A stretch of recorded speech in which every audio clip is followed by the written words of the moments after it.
It all started with a joke.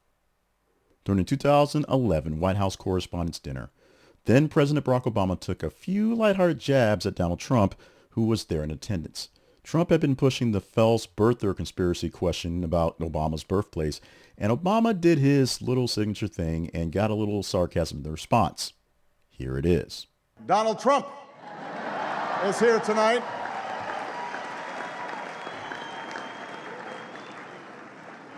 Now, I know that he's taken some flack lately, but no one is happier, no one is prouder to put this birth certificate matter to rest than the Donald.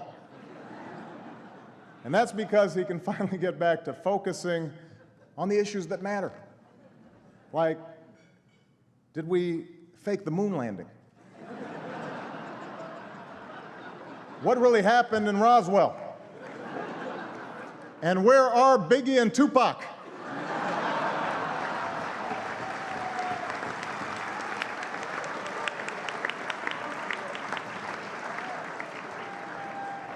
The cameras then panned to Trump, who had his stony face and arms crossed and did not laugh, did not smirk, did not blink, did not look away from what was going on, and had the look of a man who decided that he was going to do something about this issue right here. Many believe this was a moment where he decided it was the real time to actually run for presidency. He had battled with it back and forth in the past, back when he was a Democrat, and now that he was somewhere in the between, he decided to roll for the Republican Party nomination, which happened, and he became first-term president back in the day. And now he's on his second term with a split in between with Joe Biden winning the presidency in between the two. But his political career has been fueled by a bitter cocktail of personal vendettas the whole time, grievances, and most importantly, absolute inability to laugh at himself, his whole life essentially.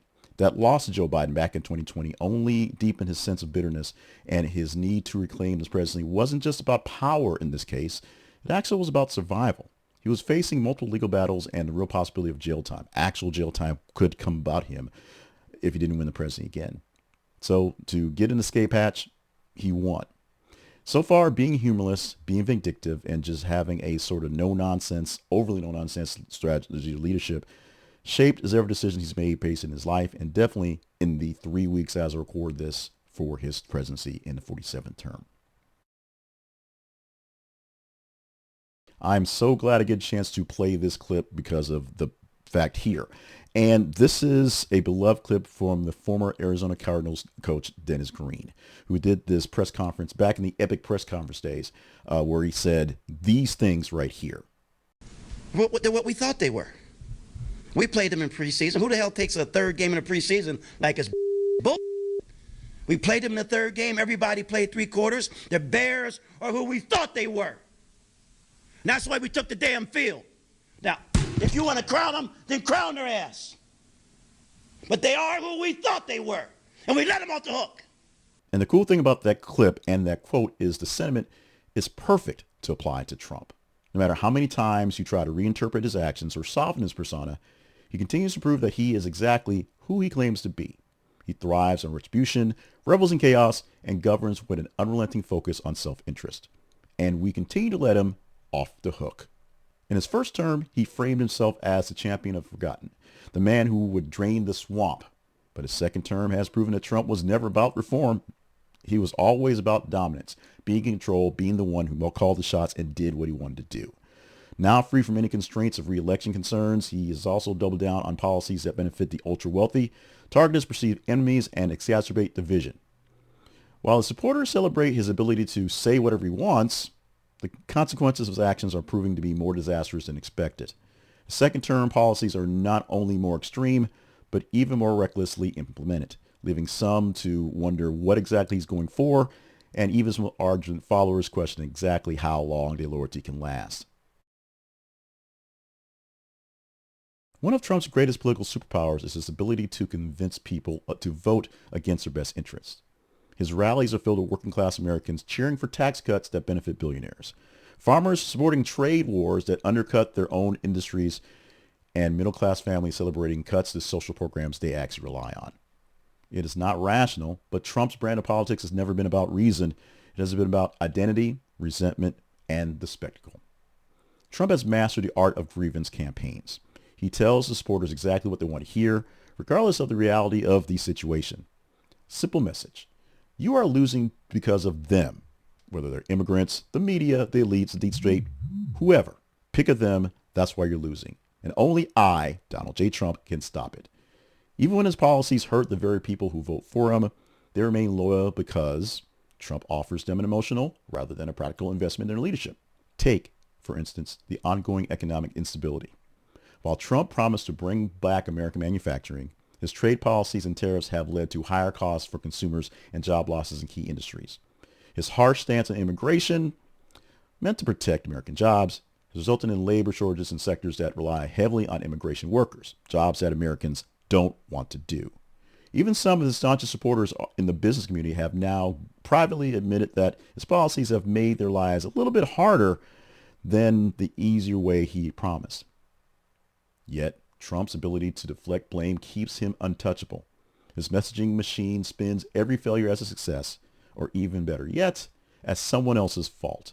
The economy isn't struggling because of his policies, it's because of the deep state. Crime isn't rising because of ineffective leadership, it's because of Democratic governors. His supporters take these explanations at face value, choosing their loyalty over the logic of the realities. A lack of humor may seem like a minor flaw in a president, but in Trump's case, it has had profound consequences. A leader who cannot laugh at himself is a leader who cannot self-reflect. A president who takes every criticism as an attack is a president who is incapable of growth. Historically, some of the most effective leaders have been those who could balance strength with humility. Even Ronald Reagan, a conservative icon, was able to use humor to diffuse tensions and humanize himself.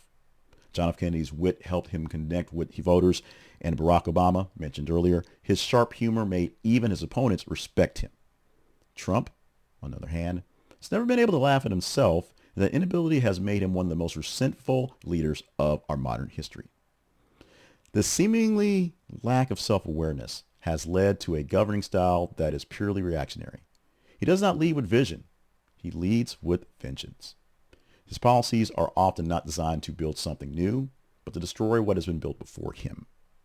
Whether it's dismantling the environmental protections, reversing healthcare policies, or targeting government agencies that challenge him, Trump's presidency is driven by an obsession with undoing rather than creating. We are early, but as the second term unfolds for Donald Trump, the unintended consequences of his leadership are becoming more apparent. The very people who rallied around him are starting to feel the weight of his policies, even if they refuse to acknowledge it. His refusal to evolve, his inability to laugh, and his obsession with personal vendettas have made his second term even more volatile than the first, and we're only a month in. But will it matter? If history has taught us anything, it's that Trump's base will likely stick with him until the bitter end. They have invested too much in his presidency to turn back now. They will continue to cheer when he speaks, even when the words he says hurts them in the long run. In the end, the joke Obama made in 2011 was just that, a simple joke. But for Trump, it was an unshakable humiliation. And now the nation has experienced the fallout of a man who has built his entire political identity on proving that he's not a punchline. The problem is, when a leader cannot laugh at himself, it is often the people who end up paying the price.